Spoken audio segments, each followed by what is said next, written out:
sino más preocupado por el liderazgo. En todo el reino de Dios el liderazgo es importante. Inclusive los ángeles, como usted sabe, están organizados. Hay principados, hay ángeles llamados potestades, hay arcángeles. Dios sabe que debe haber autoridad y sumisión en todo.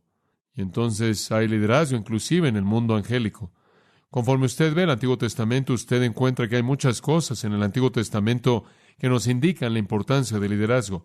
Podríamos hablar de grandes líderes en el Antiguo Testamento como Moisés, o Samuel, o David, y otros. El liderazgo es algo muy importante, y Dios siempre ha ministrado su reino mediante líderes clave.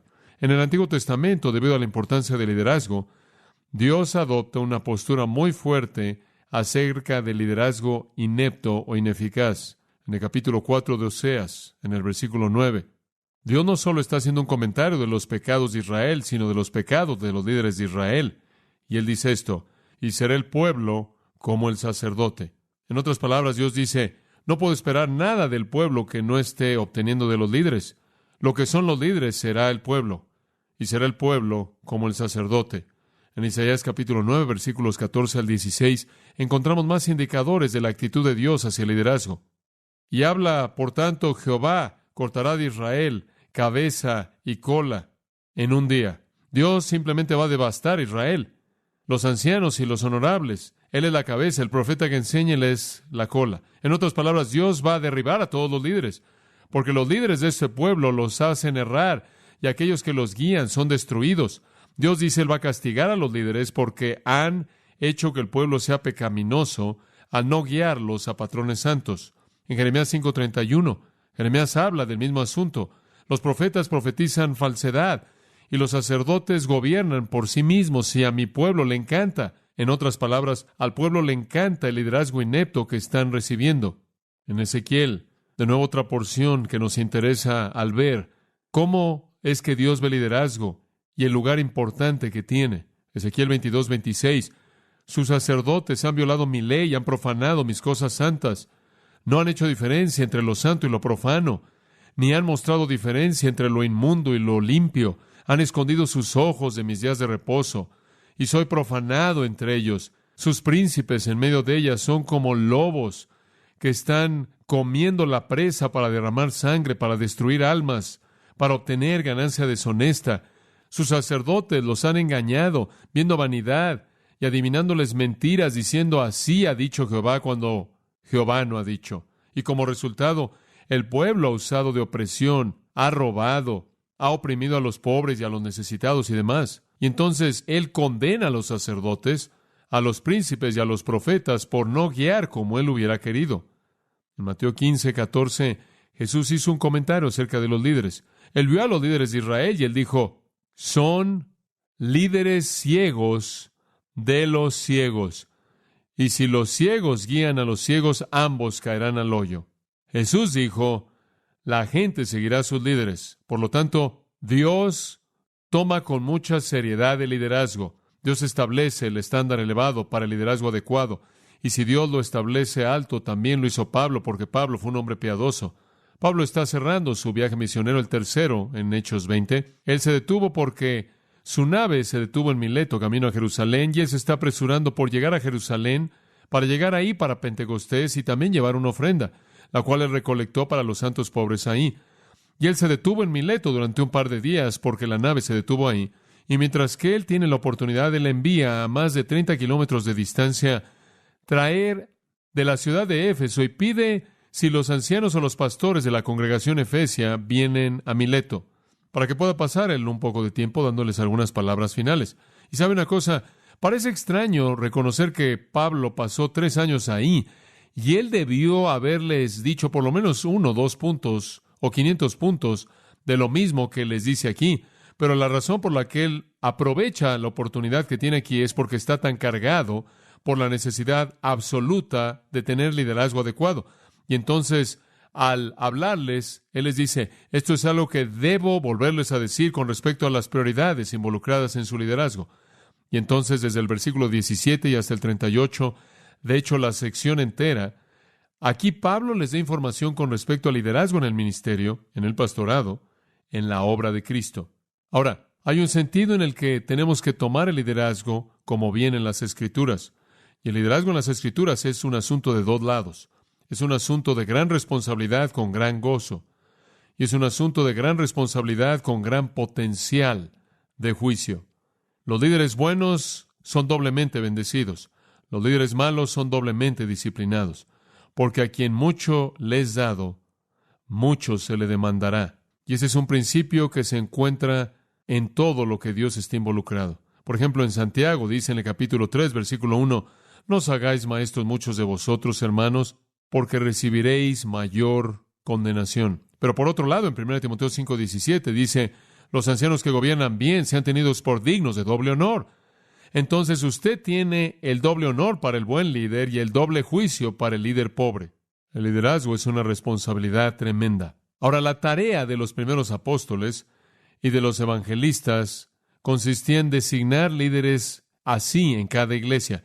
Los apóstoles fueron designando líderes, los levantaban. Los ancianos en la iglesia en Éfeso, y cuando digo ancianos, estoy diciendo lo mismo como pastores, como le mostraré en un momento, y siempre están como una pluralidad, nunca un pastor, un hombre, siempre hay una pluralidad en las Escrituras. Pero los ancianos ahí, los pastores ahí, habían sido entrenados, discipulados, madurados por Pablo, y habían sido establecidos por Pablo, levantados por el Espíritu Santo. Pablo estuvo muy consciente de quiénes eran ellos y los designó para pastorear la iglesia en Éfeso. El apóstol dijo a Tito, en Tito 1:5, él dijo, ahora corrige las cosas que necesitan ser corregidas en Creta y ordena ancianos en toda ciudad. Pastores en cada ciudad debían ser ordenados por el evangelista o el apóstol. Entonces Pablo le está hablando a hombres que él mismo ha discipulado y les da un encargo que realmente es mucho mayor que tan solo la escena que usted ve en Hechos 20. Es algo que puede ser atemporal, porque lo que Pablo le dice a estas personas es algo tan básico para cualquier tipo de liderazgo bíblico en la iglesia. Y créame, si la iglesia es la iglesia del Nuevo Testamento y la iglesia es la iglesia de Jesucristo, debe seguir los patrones bíblicos, ¿verdad? Y he descubierto que esto es verdad, que si la iglesia no sigue patrones bíblicos en el punto de su liderazgo, nunca los seguirá en el punto de aquellos que están en la congregación. Simplemente no sucede. Y será el pueblo como el sacerdote, y fue verdad en Israel, y todavía es verdad en la iglesia. La reforma real en la iglesia, la revitalización real en el Nuevo Testamento y el avivamiento debe venir al nivel de liderazgo. Así debe ser. Ahora, conforme vemos este pasaje, vamos a ver no solo una palabra de un hombre a algunas personas en la historia, sino una palabra del Espíritu Santo a la iglesia de Jesucristo a lo largo de la historia.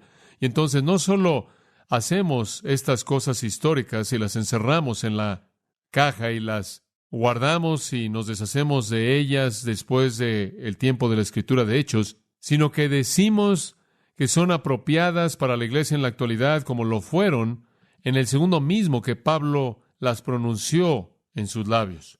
Nos dan la perspectiva de Dios para todo tiempo, de la función del pastor y el anciano en la iglesia, quienes son uno y el mismo. Ahora, como siempre, la iglesia, como cualquier otra dimensión del reino de Dios y su gobierno manifestado en la tierra, depende de su liderazgo. Encontramos que en Efesios capítulo 4, un pasaje muy conocido para nosotros, Dios desea que la iglesia sea edificada.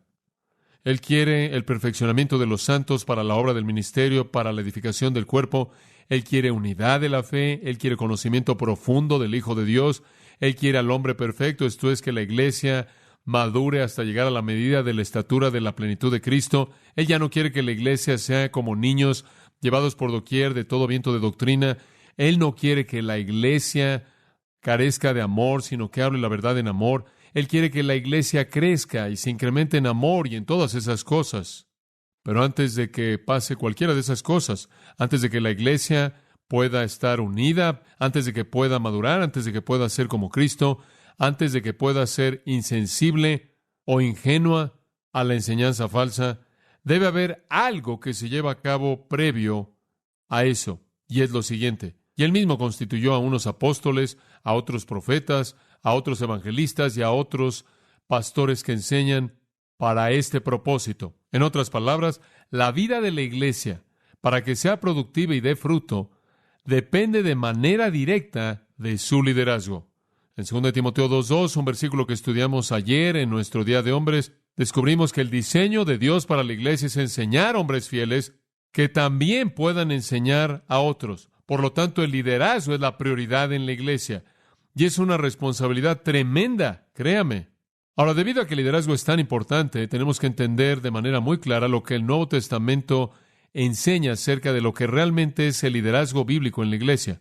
En primer lugar, permítame decirle lo que no es. Pase a Mateo 20 y simplemente una mirada breve a un pasaje interesante aquí que ni siquiera voy a tomar tiempo para explicar a gran detalle, pero simplemente presentárselo.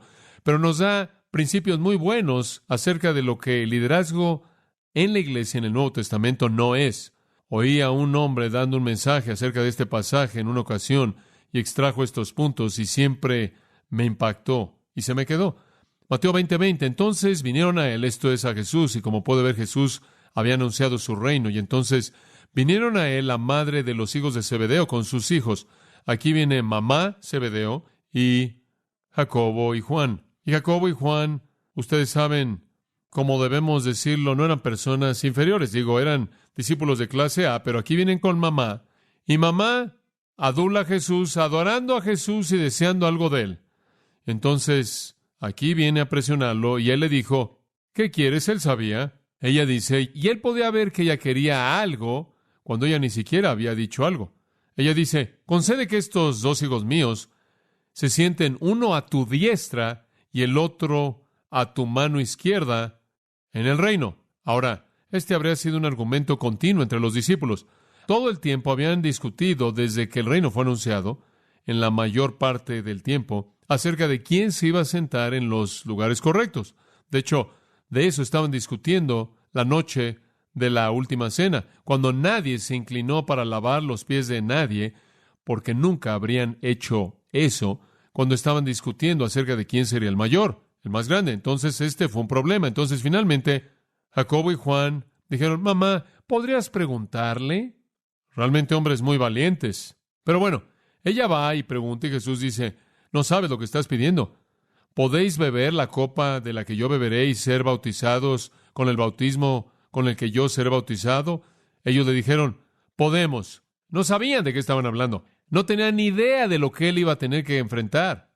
Y él les dijo, de hecho beberéis de mi copa. Muy bien, lo van a recibir. Y seréis bautizados con el bautismo con que yo soy bautizado. Pero el sentaros a mi derecha y a mi izquierda no es mío darlo, sino aquellos para quien está preparado por mi Padre. Ellos no recibieron lo que quisieron, pero recibieron lo que no querían. Y cuando los 10 lo oyeron, se indignaron contra los 2 hermanos. ¿Saben por qué estaban enojados? Porque llegaron ahí primero.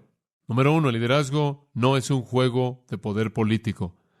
El liderazgo bíblico del Nuevo Testamento no es un juego de poder político. Usted es un líder en la iglesia de manera correcta cuando Dios lo ha designado a usted como tal. Eso depende del Padre darlo, ¿verdad? En segundo lugar, el liderazgo bíblico no es una dictadura dominante, tampoco. Versículo 25, Jesús los llamó y les dijo, vosotros sabéis que los príncipes de los gentiles ejercen dominio sobre ellos, y los que son grandes ejercen autoridad sobre ellos. Pero no será así entre vosotros. No. El liderazgo bíblico del Nuevo Testamento, el liderazgo en el reino de Dios, no es una dictadura dominante, sino que todo aquel que quiera ser grande entre vosotros sea vuestro, ¿está listo para escuchar esto? Siervo, no una dictadura dominante. Y el liderazgo bíblico del Nuevo Testamento tampoco es control carismático. Versículo 27. Y el que quiera ser el mayor entre vosotros, ¿sabe una cosa? Algunas personas simplemente quieren estar allá arriba, y usted sabe, la implicación del mayor es aquel a quien todo el mundo ve y dice, oh, ¿no es el maravilloso? No, si usted realmente quiere ser eso, sea un siervo, sea un esclavo. El liderazgo del Nuevo Testamento no es un juego de poder político, no es una dictadura dominante o control carismático. Es esclavitud, servicio. Y me encanta el versículo 28 porque presenta el principio básico del liderazgo. Así como el Hijo del Hombre no vino para ser servido, sino para servir y dar su vida en rescate por muchos. El líder más grande que jamás vivió es un siervo. El líder más grande que jamás vivió fue un siervo y nos enseñó el principio más grande del liderazgo. Ejemplo. Lo que él fue es lo que debemos ser. Ahora, ahí está la clave. El liderazgo real es la vida ejemplar. Yo soy un líder. Honestamente, ¿puedo yo tener un título de un líder?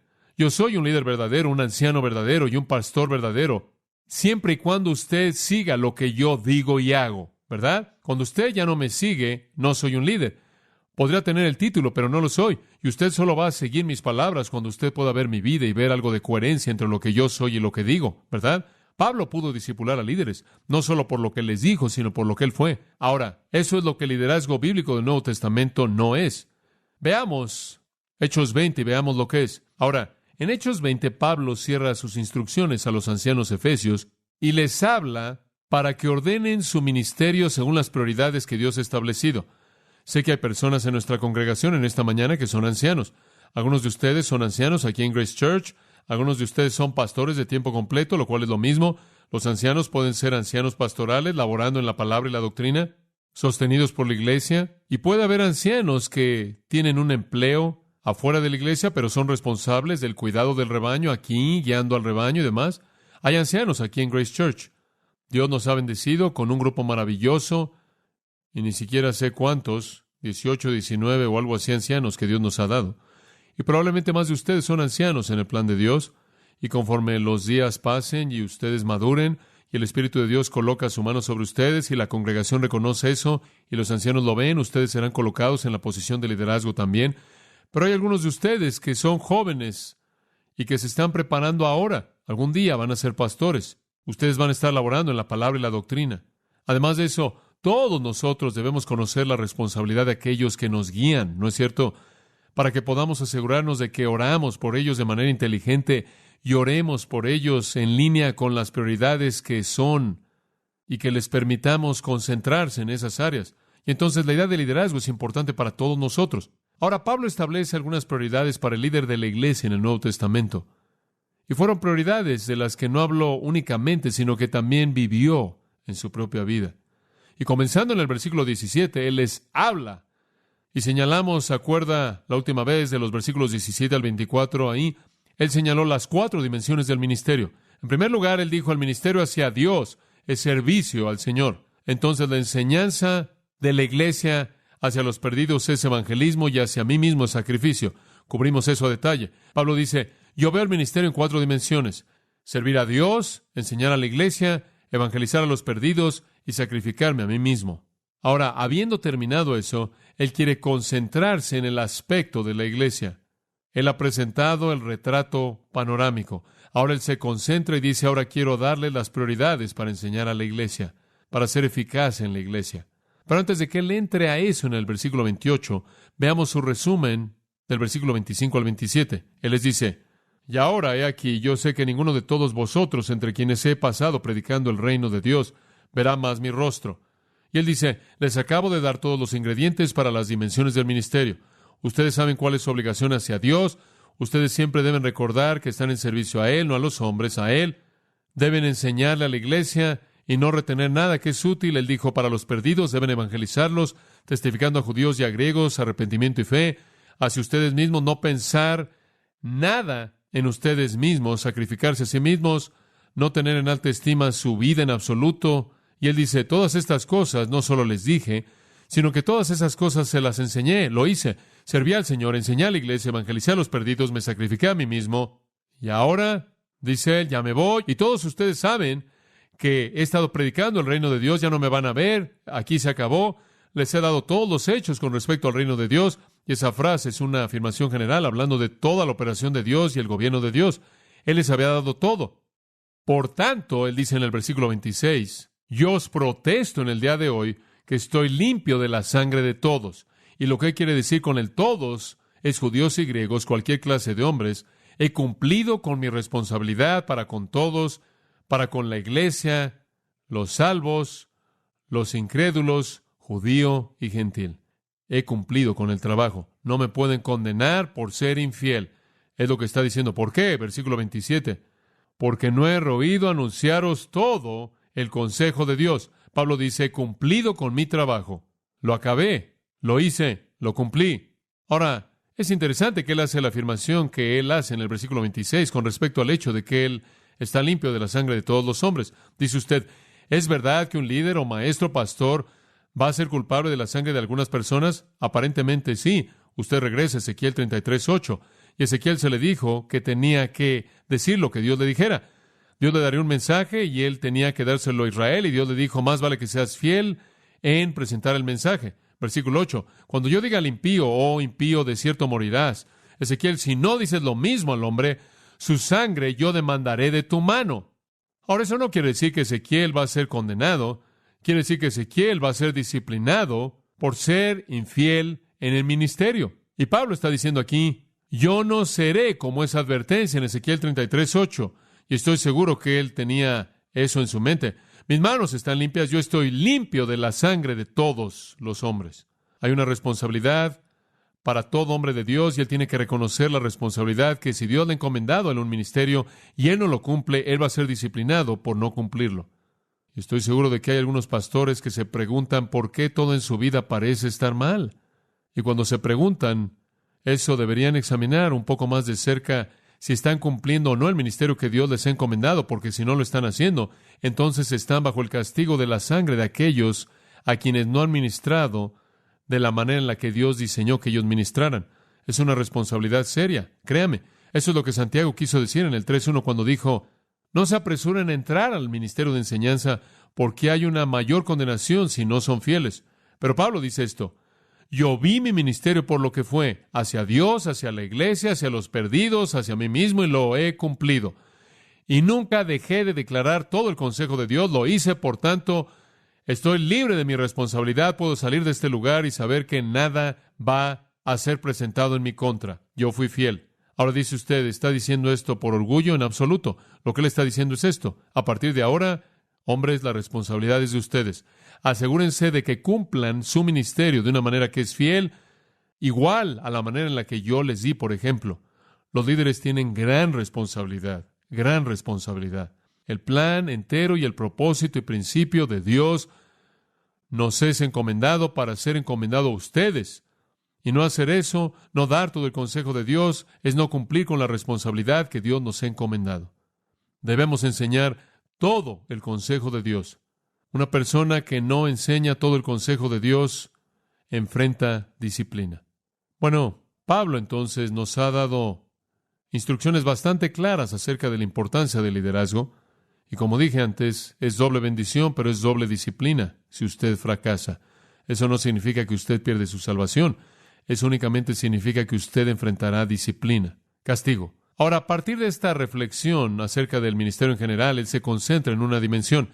Le dije que habían 4 dimensiones. Él se concentra en la idea de enseñar a la iglesia. Y comenzando en el versículo 28, él dice, ahora en particular, les he dado lo general, pero ahora en particular, permítanme concentrarme en su responsabilidad para con la iglesia. Ustedes, ancianos, son responsables primordialmente hacia la iglesia en Éfeso, y aquí están sus prioridades. Veamos en primer lugar simplemente un pequeño pensamiento, y le voy a dar un comentario al margen antes de que entremos. Observen el versículo 17, la palabra ancianos. Esa es la palabra presbútero o presbúteros, de la cual obtiene presbiteriano o presbiterio. Después observe la palabra en el versículo 28, mirad. Eso es episcopo, la cual es traducida obispo en otros lugares. Después usted ve la palabra en el versículo 28, apacentad. Ese es poimeino. Esa es la palabra para pastor. Entonces usted tiene estos mismos hombres llamados ancianos, obispos y pastores. Dice usted, ¿por qué estás presentando un punto en esto? Porque eso significa que todos son lo mismo. No hay diferencia en la iglesia entre un presbítero, un pastor, un anciano y un obispo. Todos son lo mismo. Yo soy todos esos. Usted me puede llamar pastor, me puede llamar el anciano MacArthur, me puede llamar el presbítero MacArthur, pero preferiría que me llamara obispo MacArthur, si es tan amable. Todas esas cosas son lo mismo. No hay diferencia. Todos son el mismo término. Esa es la razón por la que toda esta jerarquía que entra en la iglesia, cuando usted tiene todos estos diferentes niveles de obispos y demás, simplemente no es el patrón. No hay diferencia en el uso de esos términos aquí. Aquí hay 3 en el mismo pasaje hablando de las mismas personas. Ahora, Pablo entonces va a hablarle a estos líderes. Esos hombres en el pastorado, los ancianos responsables por la dirección de la iglesia, y él les da 5 claves de liderazgo. Y se las di en el bosquejo y vamos únicamente a cubrir 2 en esta mañana. 5 claves de liderazgo. Estas son las prioridades, tan básicas pero tan importantes. Principio número 1. Asegúrese de que usted está bien con Dios. Asegúrese de que usted está bien con Dios. Observa el versículo 28. Aquí va. Por tanto, mirad por... ¿Cuál es la siguiente palabra? Vosotros. Detengámonos ahí por un minuto. La prioridad comienza con usted. Mirad por vosotros. Usted no está listo para ministrar. Usted no está listo para enfrentar lo que está involucrado en el ministerio. Usted no está listo para enfrentar la responsabilidad del ministerio, a menos de que usted esté bien con Dios. Este es un ingrediente básico en el ministerio. Es básico. En Marcos 13, versículo 9, simplemente para darle alguna idea de cómo el Nuevo Testamento señala esto. Marcos 13, 9. Pero mirad por vosotros, porque os entregarán a los concilios, y en las sinagogas seréis golpeados y seréis traídos ante líderes y reyes por mi causa para testimonio contra ellos. Ahora él dice, ustedes van a ser perseguidos, y para que soporten esa persecución, él dice, mirad por vosotros. En otras palabras, si no están bien con Dios, nunca podrán enfrentar lo que va a pasar. No van a poder enfrentarlo. Si no es espiritualmente fuerte, usted no está en una posición correcta. También en Lucas 21, versículo 34, el Señor dice, y mirad por vosotros, no sea que en algún momento vuestros corazones estén sobrecargados y la embriaguez y las ansiedades o preocupaciones de esta vida y el día venga sobre vosotros sin que lo esperéis. Él dice, ¿saben una cosa? El día del juicio o el día del Señor va a venir y más vale que tengan cuidado para que estén listos cuando suceda. Evaluación personal. Ahora, de manera directa, en referencia a los líderes del Nuevo Testamento, el apóstol Pablo le expresó esto a Timoteo. En 1 Timoteo 4:16, él simplemente dice, Timoteo, ten cuidado de ti mismo. Esa es una prioridad en medio de todo en el ministerio, es ten cuidado de ti mismo. Eso es virtud. Ten cuidado de ti mismo, esa es virtud. Después él dice, y de la doctrina, eso es credo. Después él dice, persevera en esto, eso es conducta. Ten cuidado de tu virtud, de tu credo y de tu conducta. Tú eres la clave de tu ministerio. Pablo inclusive lo dijo de manera más clara para Timoteo en 2 de Timoteo 2:20. Él dice, en una casa grande no solo hay instrumentos o vasos de oro y plata, sino de madera y tierra, y algunos para honra y otros para deshonra. En otras palabras, él dice, si tienes una casa grande, tienes 2 juegos de vajilla de china.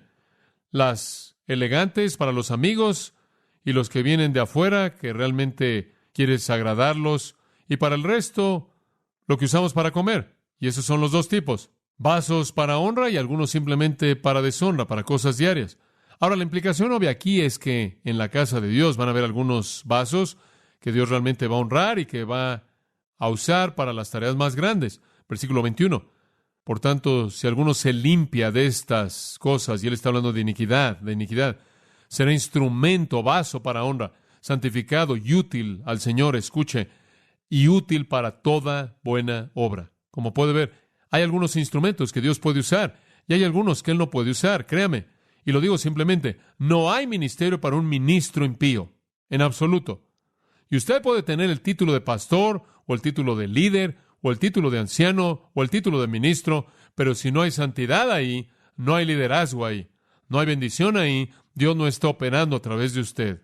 Usted tiene que ser un instrumento de honra, santificado, lo cual significa santo. Y él dice en el siguiente versículo, huye de las pasiones juveniles y sigue la justicia. Dios usa instrumentos santos, instrumentos santos. Robert Murray McCheyne dijo, un hombre santo es un instrumento terrible en la mano de Dios. Y es verdad. Pablo sabía esto. Pablo dijo en 1 Corintios 9, él dijo, corro para obtener la corona. Usted sabe, ellos lo hacen para obtener una corona corruptible, pero nosotros una incorruptible. Yo corro para que lo obtenga. Él dice, yo no peleo como pelea un boxeador de sombra, alguien que golpea el aire. Y él dice, todo el tiempo que hago esto, golpeo mi cuerpo y lo pongo en servidumbre. No sea que yo mismo, en mi propia predicación, quede descalificado. En otras palabras, lo que Pablo sabía es que el día en el que la santidad dejara de ser parte de su vida, la eficacia también cesaría. Eso es 1 Corintios 9:27. Y yo únicamente soy útil para Dios mientras que yo vivo una vida santa, conforme estoy cediendo al Espíritu Santo, y ahí hay pureza en mi vida. Dios usa instrumentos santos, créame. ¿Sabe una cosa?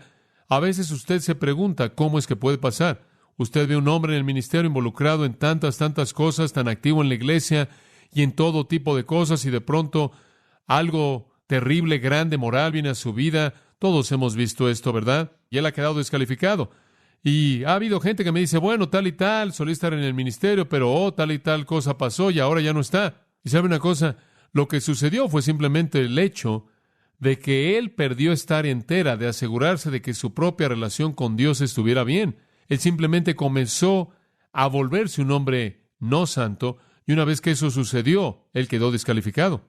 Él se convirtió en un instrumento inútil, deshonroso, y aunque él mantuvo su redención, porque la justificación es algo que es para siempre, él perdió su significado para el cuerpo, para el servicio a Cristo, y se convirtió en un instrumento inútil, sin valor. La santidad es lo elemental en todo el liderazgo. No es su carisma tremendo, no es su liderazgo dinámico, dramático, fuerte, poderoso. No es el hecho de que usted ha seguido por el camino político correcto para llegar a donde está usted. Eso no lo califica usted para ser un líder.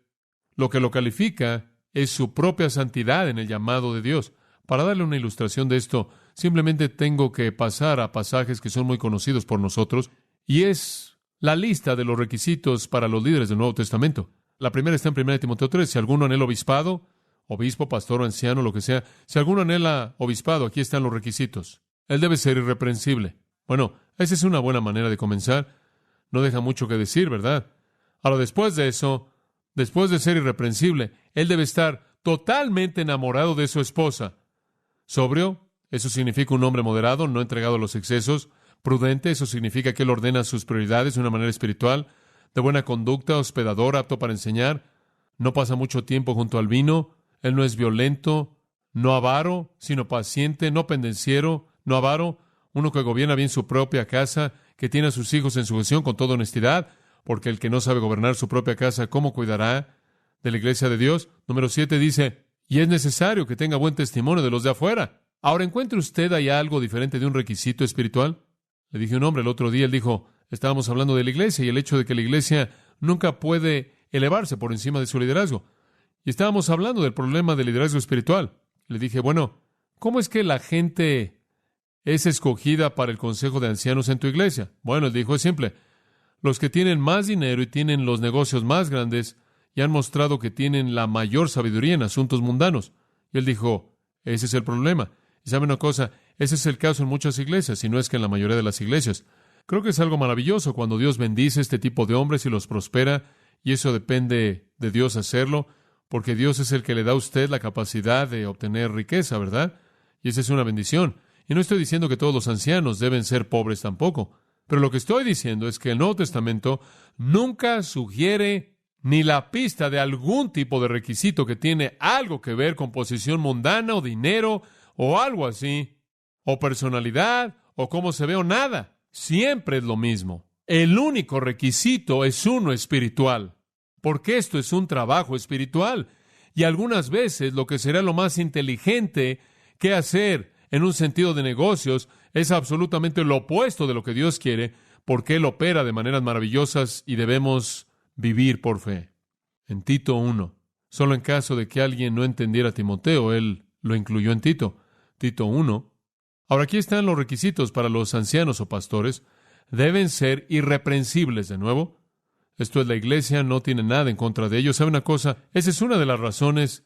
Y usted sabe, algunas personas me dicen, John, ¿crees que un hombre que ha tenido un pecado en su vida pasada, quizás él es divorciado y se volvió a casar, ¿crees que él todavía puede servir como un anciano pastor de una iglesia? ¿Crees que un hombre que ha hecho algo muy trágico en el pasado y etcétera, etcétera, todavía puede funcionar en un ministerio en la iglesia? Y después siempre incluyen esto.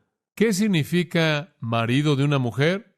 Mi respuesta siempre es esta. Ni siquiera creo que el marido de una mujer es el punto. Creo que el asunto es el asunto de ser irreprensible. Porque invariablemente cuando usted eleva a un hombre a la posición de liderazgo espiritual, si él tiene una mancha enorme en su vida, alguien va a arrojarle eso a la cara, simplemente en el punto en el que él tiene que ejercer autoridad en ese punto. Y entonces es muy importante que este hombre sea irreprensible, que él sea un hombre irreprensible, que él presente un testimonio santo y un ejemplo santo que es coherente. No estoy diciendo que Dios no perdona, y no estoy diciendo que Dios no puede colocar una persona así que ha sido restaurada y que se ha recuperado de algo así y llevarlo a una posición de liderazgo. Únicamente estoy diciendo que más vale que no sea el tipo de persona que será culpado, que tiene un derecho de ser culpado por algo, no sea que le sea arrojado a la cara cuando él ejerza autoridad en ese asunto con respecto a las vidas de otros. Entonces, el ser irreprensible es importante. Ese es un requisito santo. Después, de nuevo, marido de una sola mujer, lo cual significa un hombre de una mujer, y lo interpreto como algo que significa que él está totalmente enamorado de su propia esposa. Digo, él no está buscando a alguien más. Hay muchas personas que son marido de una sola mujer físicamente, pero mentalmente están por todos lados. Si es irreprensible, marido de una sola mujer, que tiene hijos fieles, allá hay otro requisito, hijos creyentes no acusados de disolución o de rebeldía, porque un obispo debe ser irreprensible como el administrador de Dios. En otras palabras, usted no va a encargarse del negocio de Dios, más vale que sea un hombre piadoso, no voluntarioso, no dado al enojo, no dado al vino, o permaneciendo cerca de su vino, no violento, no dado a ganancia deshonesta, dinero, amante de la hospitalidad, amante de lo bueno. Una cosa es hacer el bien, otra cosa es amarlo. Algunas personas hacen el bien, pero no tienen mucha alternativa. Sobrio, justo, santo, retenedor de la palabra fiel. Me gusta esto, como la ha recibido, para que él pueda, mediante doctrina sana, exhortar y corregir a los que se oponen. Este es un hombre que es un hombre santo. Todos los requisitos espirituales y el conocimiento de la palabra, y él no solo conoce la palabra, él se aferra a la palabra. Él la transmite en su patrón de vida. Pablo lo resume para Timoteo en una afirmación muy simple. 1 Timoteo 4:2, él dijo esto: Timoteo, sé ejemplo a los creyentes. Muéstrale al mundo lo que un hombre santo es. Y él dice, en 6 áreas: en palabra, conducta, amor, espíritu, fe y pureza. Todas esas áreas son áreas espirituales si vas a ser un ejemplo. Muy bien, entonces el liderazgo en el Nuevo Testamento se reduce al hombre. Asegúrate de estar bien con Dios. Sé un hombre santo. Y hay una segunda prioridad, y únicamente vamos a ver esta, y continuaremos con las demás la próxima vez. La segunda prioridad del hombre de Dios, el hombre en la posición de liderazgo en la iglesia, es que él debe alimentar y guiar al rebaño. Alimentar y guiar al rebaño. Como puede ver, después de su cuidado espiritual personal, después viene el cuidado del rebaño.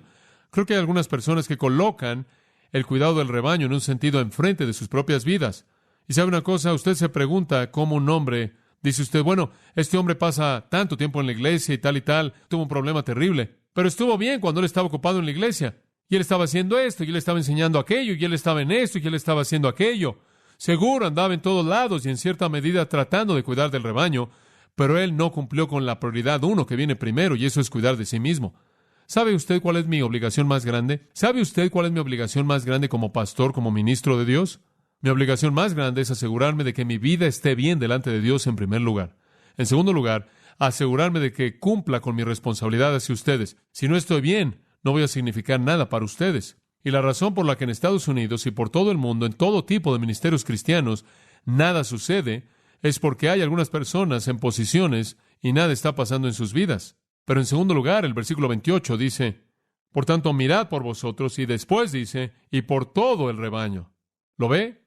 Mi prioridad, la prioridad de cualquier persona en liderazgo, no me importa si usted está enseñando una clase de escuela dominical, o si usted está trabajando en un estudio bíblico en casa, no me importa en dónde está ministrando usted, en cualquier función que usted cumpla, su segunda obligación es ese ministerio.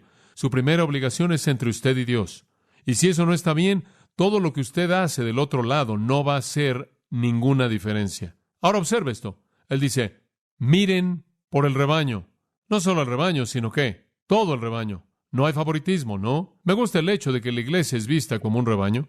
Hay algo en las ovejas que es característico de los cristianos. Un pequeño grupo de seguidores inútiles, ignorantes, torpes.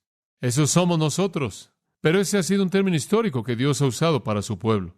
En el Antiguo Testamento, como usted sabe, en Jeremías 13:17 y en Zacarías 10:3, Dios llama a Israel el rebaño de Jehová. Pero también me gusta Lucas 12:32, creo que es ese en donde Jesús vio al grupo de los pocos discípulos y él los llamó manada o rebaño pequeño. ¿Se acuerda de eso? Y después, cuando usted llega al Evangelio de Juan y usted ve una interpretación aún más amplia, en donde usted ve en el Evangelio de Juan una referencia repetida a todos los hijos de Dios, a todo el pueblo de Dios, aquellos que van a creer inclusive en el futuro como sus ovejas, y Él es el gran pastor. Juan 10, en donde Jesús dice, yo soy el buen pastor, y el buen pastor cuida de sus ovejas, y Él las conoce por nombre, y los siguen, y oyen su voz, y saben que es Él, y ninguno puede sacarlos de mi mano, ustedes saben, y los ladrones tratan de venir y robarlas, pero Él las protege, y toda esa idea del concepto del rebaño en Juan 10. Somos un rebaño, y Dios es aquel quien es nuestro pastor. Él es llamado el buen pastor en Juan 10, en Hebreos 13 el gran pastor. Entonces somos un rebaño bajo el gran y buen pastor. Lo que quiero extraer de este concepto del rebaño, y hay todo tipo de ángulos en este concepto, pero permítame tan solo extraer esta idea. Como un rebaño, la iglesia total es un rebaño. Un rebaño. Muy bien, un rebaño con un gran pastor. Pero Dios toma a ese rebaño y todo está distribuido en áreas locales, ¿verdad? Tenemos un pequeño rebaño aquí. Ahora somos parte de un rebaño, pero estamos en diferentes lugares. Eso es lo que Pedro quiso decir cuando él dijo en 1 de Pedro 5:2, apacentad la grey de Dios o el rebaño de Dios que está entre vosotros. Y él usa la palabra griega en umin, la cual es un término local. En es local. Él dice, apacentad la grey de Dios que está entre vosotros, no como aquellos que se enseñorean de los que han sido encargados a ustedes. Dios toma todo el rebaño y lo divide en pequeños rebaños y dice, aquí está una parte del rebaño, y después Él selecciona pastores y los coloca a cargo de esos pequeños rebaños. Ahora eso es realmente lo que soy. Yo simplemente soy un pastor que estoy sirviendo bajo el gran pastor, y los ancianos aquí son pastores sirviendo bajo el gran pastor, y los pastores en todos lados son pastores que sirven bajo el gran pastor. Ahora tenemos una tarea más bien simple en definición, aunque no es simple en función, y es hacer dos cosas. A todo el rebaño de Dios sobre el cual el Espíritu Santo os ha hecho, y como pueden ver, ahí tienen al Espíritu Santo designando incidentalmente. Esto es apoyado en 1 Pedro 5 también. Podría tan solo señalarle esto. Versículo 3. No enseñoreándoos de aquellos que les han sido encomendados. Realmente es lo que está diciendo ahí. La palabra es traducida legado, pero la palabra literal es el segmento designado a ti, distribuido a ti. Entonces somos pastores sobre el rebaño que se nos ha encomendado. Ahora, en el versículo 28 de Hechos 20 dice designado a nosotros. ¿Por quién? Por el Espíritu Santo. ¿Sabe una cosa? Es algo emocionante pensar en esto conforme veo mi propia vida y verlo. En algún punto en la eternidad pasada, cuando Dios estaba estableciendo el plan soberano entero, Él dijo, ahora, bueno, y claro, Él tiene a alguien con quien hablar porque ahí está la Trinidad. Él dijo, ahora, allá por el 1970 MacArthur estará listo y lo vamos a meter en ese rebaño de Panorama City. E incluiremos y después a todos los demás que Dios nos ha concedido aquí para que sean ancianos de la grey. Y sabe una cosa, es algo fantástico darnos cuenta de que antes de que el mundo comenzara, Dios planeó que estuviéramos en todo esto para que fuéramos parte de esto. Y usted no puede creer la emoción de saber eso. Ser asignado como un pastor que sirve bajo Jesucristo para cuidar del rebaño, y el Espíritu Santo hizo eso. Ahora notará aquí que hay dos responsabilidades que son dadas al pastor con el rebaño, y esa es de supervisar, esto es guiar y alimentar y guiar. Ahora, hay una palabra general usada para alimentar, apacentar, poimaino, significa pastorear. Es más que tan solo el acto simple de alimentar. Pastorear sería cuidar, disciplinar, curar sus heridas, ejercer autoridad sobre ellas, guiarlas a la pastura correcta. Todo lo que podría caer bajo la categoría de pastorear está incluido en poimaino. Pero el corazón de pastorear es alimentar, porque lo que el pastor hace más es llevar a las ovejas al lugar donde pueden comer. Y entonces el corazón de esto es alimentar. Pero involucra el concepto entero de guiar también, es la palabra poimaino. Ahora, simplemente para darle una ilustración de la importancia de alimentar en relación con todo lo que el pastor hace. Ahora, simplemente para darle una ilustración de la importancia de la alimentación en relación con todo lo que el pastor hace, en Juan 21, y no vaya ahí, Jesús está confirmando a Pedro en el ministerio, y él le pregunta 3 veces si lo ama, ¿se acuerda? Y 3 veces Pedro confirma que le cae muy bien. Usa la palabra fileo, y 3 veces Jesús dice esto, alimenta mis corderos, alimenta mis ovejas, alimenta mis ovejas. Una de esas veces, la del medio, él usa poimaino, pastoréalas. Haz todo lo que sea necesario. La primera vez usa la palabra bosco, no poimaino. La tercera vez él usa la palabra bosco, no poimaino. Bosco significa simplemente alimentarlas, nada más.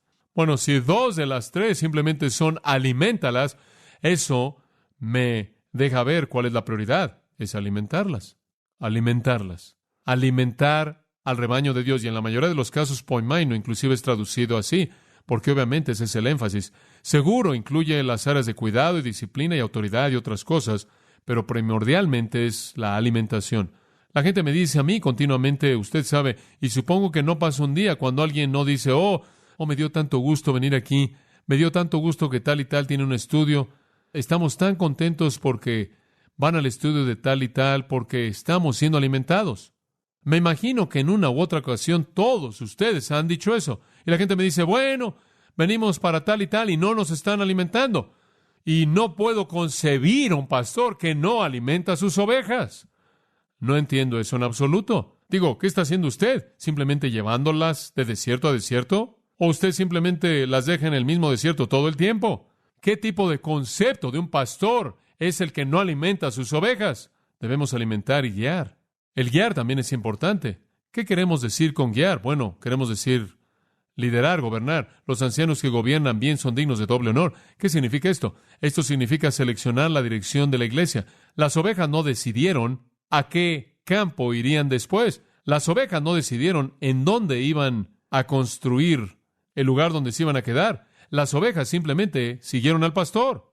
Dios ha encomendado el liderazgo de la iglesia en las manos de los ancianos y los pastores, y ahí dice, somos supervisores, somos sobrevedores u obispos.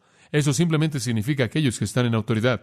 El pastor guía y lidera y el rebaño está en sujeción. Ahora, no estamos guiando, recuerde esto ahora, no estamos guiando al dictar y dominar y enseñorearnos de ustedes, sino como ejemplos, ¿verdad? Ahora, en Hebreos 13:17, tenemos simplemente un versículo hermoso que expresa la relación entre los ancianos y la congregación. Escuche, obedeced a los que os guían, obedeced a los que tienen el liderazgo sobre vosotros y sométanse, ¿verdad? Usted sabe, yo simplemente alabo a Dios por eso. Los grandes gozos, de todos los grandes gozos que tengo, uno de ellos es el hecho de que esta iglesia, la gente se somete a los ancianos y que cuando deciden algo, hay un espíritu de obediencia hermoso. Simplemente no tenemos el problema en donde la gente se pelea y se rasguña entre sí cuando las cosas son decididas. Esta es una respuesta piadosa. Obedeced a los que lideran sobre vosotros y sométanse. Escuchen, porque ellos velan por vuestras almas como quienes han de dar cuenta. ¿Sabe una cosa? Creo que la mayoría de los ancianos en la mayoría de las iglesias no conocen ese versículo. ¿Sabe una cosa? Cuando yo me detengo a pensar en el hecho de que tengo que dar cuentas a Dios mismo por cómo cuido del rebaño y cualquier otro anciano también, eso puede cambiar la manera en la que cuido del rebaño. Tengo que dar cuentas. Entonces Él dice, obedézcanlos y sométanse a ellos para que lo puedan hacer con gozo y no con tristeza. Y usted sabe, de vez en cuando usted se encuentra con alguien que pelea y no se quiere someter, es algo que entristece. Créame, hay suficiente tristeza en ministrar y pelear contra Satanás. Hay suficiente tristeza en la angustia de la resistencia que usted encuentra en el ministerio sin tener la tristeza de la gente a quien usted está tratando de amar y alimentar. Y Él sigue al final del versículo y dice, y cuando hacen eso, ni siquiera tampoco para ustedes es provechoso. En 1 Pedro 5:4 usted tiene una indicación semejante de la respuesta de la gente al liderazgo. Él dice, y cuando aparezca el príncipe de los pastores, vosotros recibiréis una corona de gloria que no es corruptible. ¿Cómo es que usted obtiene esa corona de gloria? Cuando usted ha guiado al rebaño como un ejemplo. Hay una corona de gloria para el que es un ejemplo fiel. El rebaño debe estar en sujeción. El que guía debe ser el que es responsable hacia Dios, y si Él es fiel, Él recibirá una corona de gloria. Y entonces es cuestión de fidelidad hacia Dios. Y sabe una cosa, cuando usted es un anciano infiel y un pastor infiel, hay un precio alto que pagar. ¿Sabía que en 1 Timoteo 5:19 dice que usted nunca debe recibir una acusación en contra de un pastor o anciano a menos de que haya 2 o 3 testigos de primera mano? ¿Cuántas veces hemos oído algo acerca de alguien que lo oyó de alguien más y se lo dijo a alguien más, algo para acusar a alguien? No hable una palabra en contra del ungido de Dios, a menos de que sea por boca de 2 o 3 testigos oculares que puedan confirmarlo. Si usted descubre que es verdad, entonces el siguiente versículo dice, el anciano a los que persisten en pecar, repréndelos delante de todos para que los demás también teman. Hay un precio alto que pagar para el liderazgo. Todo lo que hacemos es en público. Si vivimos una vida pública es en público. Si pecamos, eso también debe ser hecho público. Y creemos que eso es bíblico, que si los ancianos pecan, el pecado debe ser expuesto a todos. ¿Por qué? Para que otros puedan aprender que enfrentamos el pecado. Entonces es un precio alto que pagar, pero le voy a decir una cosa. Es un gran gozo cuando usted es fiel y usted ve la bendición de Dios y son honrados doblemente, como habla 1 Timoteo 5. Simplemente para añadir a la responsabilidad que tenemos, él dice esto, como si no fuera ya suficientemente malo saber qué peso de responsabilidad. Él dice, por tanto, mirad por vosotros y por todo el rebaño en que el Espíritu Santo os ha puesto por obispos para apacentar la iglesia del Señor o de Dios. ¿Sabe una cosa? Lo que realmente lo motiva a usted es que esta no es mi iglesia. Esta no es nuestra iglesia como ancianos. ¿De quién es esta iglesia? Es la iglesia de Dios. Estoy cuidando de la propiedad de Él.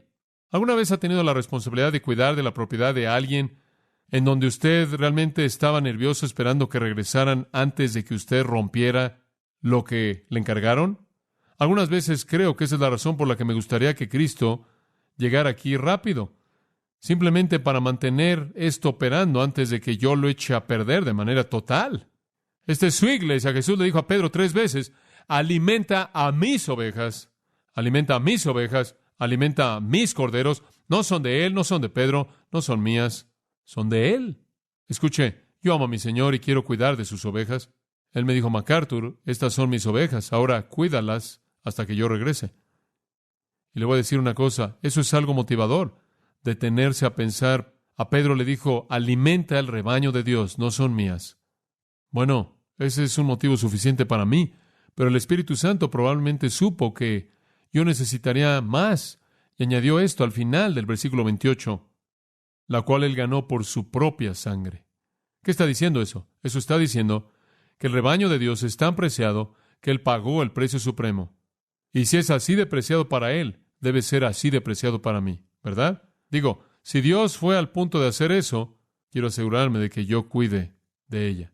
Dios mismo en la forma del Hijo derramó su sangre por el bienestar de la iglesia. Dios pagó el precio más alto, la sangre preciada de Jesucristo, Pedro dice. ¿Puedo atreverme a tratar esta iglesia a la cual él compró con su propia sangre en un grado menor del que está al nivel del precio que él pagó? ¿Podría yo tratar a la iglesia como nada? ¿Podría yo usar a la iglesia? ¿Podría yo manipular a la iglesia? ¿Podría yo aprovecharme de la iglesia? ¿Podría yo matar de hambre a la iglesia? ¿Podría yo dejar de enseñarle todo el consejo de Dios a la iglesia cuando esto es lo que Él quiere y este es el precio que Él pagó para ganar a la iglesia y entregarla bajo mi cuidado? ¿Y seré yo infiel? Es un rebaño preciado. Ustedes son algo preciado. Ustedes costaron un precio elevado. Más vale que los trate yo como lo preciado que son.